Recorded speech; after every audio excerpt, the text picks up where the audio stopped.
High, আমি পূজা। আমার নতুন একটা মিনি ব্লগে তোমাদের সকলকে আরও একবার ওয়েলকাম। আচ্ছা, তোমাদেরকে জানিয়ে দিই, আমি এসেছিলাম ব্যান্ডেল বেশ কিছুদিন আগে। তোমাদের সঙ্গে ভিডিও শেয়ার করা হয়নি যদিও বা, এখানে আসার তেমন কোনো ইচ্ছে আমার ছিল না। আমাকে পুরোটাই না বলে নিয়ে আসা।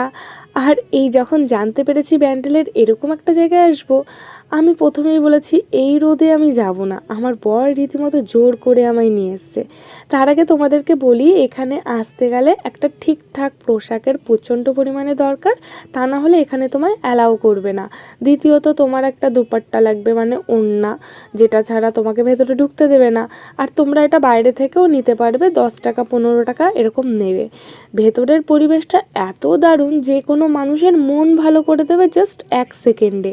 আমি চলে এসেছি, তোমাদেরকে আর একটু অপেক্ষা করাবো, বলে দেবো যে আমি কোথায় এসেছি। তার আগে তোমরা বলো তো, তোমরা কি এই জায়গাটায় আগে কখনো এসেছো? একদম গ্রামের মধ্যে। আর এটা হলো লাহিড়ি বাবার মন্দির। রিসেন্ট হয়েছে, হয়তো 3-4 বছরই হবে। পা ধোয়ার একটা বিশেষ সুবিধা ছিল, পা ধুয়ে মূল মন্দিরে প্রবেশ করতে হবে, যেখানে কিনা মোবাইল অ্যালাউ ছিল না। তার জন্য তোমাদেরকে কোনো ভিডিও ক্লিপ নিতে দেখাতে পারিনি। সাইডে যে সমস্ত জিনিস ছিল সেগুলো আমরা ক্যাপচার করেছি। চলো, ভেতরের পরিবেশ এতটাই শান্ত ছিল, তার সঙ্গে ক্রিয়েট করা হয়েছিল একটা সাউন্ড, যেটা কিনা আরও বেশি সুন্দর করে তুলেছিল পরিবেশটা। এরকম খোলামেলা চারিদিকটা এত দারুণ লাগছিল, তোমরা না গেলে হয়তো আমার মতনই ভুল ধারণা নিয়ে বসে থাকবে। যাই হোক, এখানে প্রচণ্ড পরিমাণে রোদ ছিল। ব্যবস্থা বেশ খুব সুন্দর, জায়গাটা প্রচণ্ড পরিমাণে নিট অ্যান্ড ক্লিন, যেটা কিনা আরও বেশি সুন্দর করে তুলেছিল চারিপাশটা। প্রচুর পরিমাণে গাছপালা লাগানো চারিদিকে, যার জন্য ভেতরের পরিবেশ অতিরিক্ত ঠান্ডা। চলো, এবার একটুখানি এপাশ ওপাশ বসে থাকা যাক, আর একটু ঘুরে তোমাদেরকে দেখানো যাক।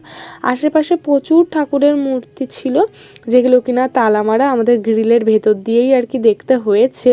চলো, এখান থেকে দেখে আমরা চলে এসেছি একটা বসার জায়গায়, কারণ মন্দিরটার আশেপাশে প্রচুর পরিমাণে গাছ লাগানো, যেটা কিনা তোমরা দেখতেই পাচ্ছ। যেহেতু শান্ত পরিবেশ, প্রচুর পাখি ছিল, যেই জায়গাগুলো আমরা যাইনি, কারণ তখন পাখির জায়গাগুলো পরিষ্কার করা হচ্ছিল, আমরা দেখতেই পাইনি। তো যথারীতি ঢোকার সময় তোমাদেরকে দেখিয়েছিলাম কি সুন্দর গোলাপ গাছ লাগানো হয়েছে। আর এইটা তোমাদের জাস্ট মুডটাকে 1 সেকেন্ডে ঠিক করে দেবে। ছোট্ট বাচ্চাদের একটু পার্ক মতন ছিল, যেখানে কিনা নাড়ু প্রচণ্ড পরিমাণে মজা করেছে। প্রচুর পরিমাণে গোলাপ রয়েছে, যেগুলো কিনা হাত দেওয়া খুব বারণই ছিল। আচ্ছা, ব্যান্ডেলের অন্য আরও 2টো জায়গা তোমাদের সঙ্গে শেয়ার করব। দেখা হচ্ছে নেক্সট আর একটা ব্লগে, ততক্ষণের জন্য একটা